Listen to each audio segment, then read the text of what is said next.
बागेश्वर धाम के पीठाधीश्वर धीरेन्द्र शास्त्री ने मालेगांव ब्लास्ट केस मामले पर बड़ा बयान दिया। उन्होंने कहा कि पर्दे के पीछे भगवा आतंकवाद की कहानी लिखी गई थी।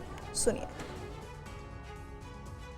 पुराने समय पर जब ये घटना हुई थी तो उस वक्त बहुत प्रायोजित तरीके से एक स्टोरी लिखी गई थी, कहानी पर्दे के पीछे। उसका नाम था भगवा आतंकवाद। बड़ी प्रायोजित तरीके से सनातन और भगवा को बदनाम करने के लिए स्टोरी लिखी गई थी।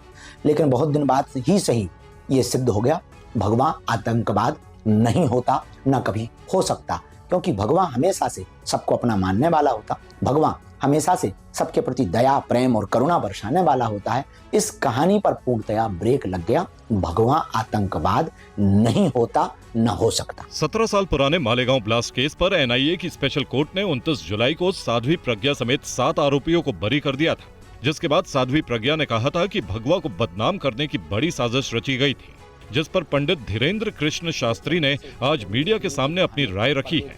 उनका कहना है कि जब ये घटना हुई थी तब उसमें बहुत प्रायोजित तरीके से स्क्रिप्ट लिखी गई थी, जिसका नाम भगवा आतंकवाद था। बहुत दिन बाद ही सही ये सिद्ध हो गया कि भगवा आतंकवाद न था, न हो सकता है।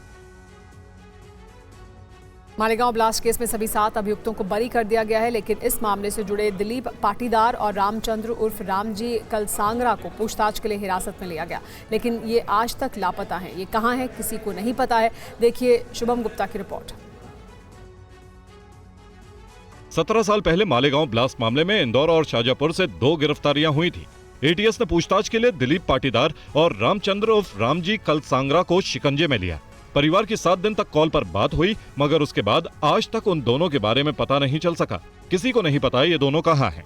अभी ये सारी जो है प्रश्न यहीं आकर के खत्म हो रहे हैं कि 3 लोग कहाँ है जो आज तक जो इनके बारे में पता नहीं चल रहा है। वहीं इस मामले पर साध्वी प्रज्ञा क्या कहती हैं, सुनिए। कुछ लोग ऐसे जो इन्होंने प्रताड़नाएं दी एटीएस वालों ने, तो वो लोग अपनी जान गंवा दिए, यानी देश पर आहूत हो गए हैं। लेकिन उनके पत्नी को आज पता नहीं है कि उनकी डेड बॉडी कहाँ है, वो कहाँ है। यानी मालेगांव ब्लास्ट केस में अब भी कई सवाल हैं जिनके जवाब की तलाश बाकी है। मालेगांव ब्लास्ट में 17 वर्ष के बाद सभी आरोपियों को बरी कर दिया गया, मगर आज भी एक बेटा अपने पिता के लौटने का इंतजार कर रहा है। ना कोई सबूत मिले, ना शव और ना ही जवाब।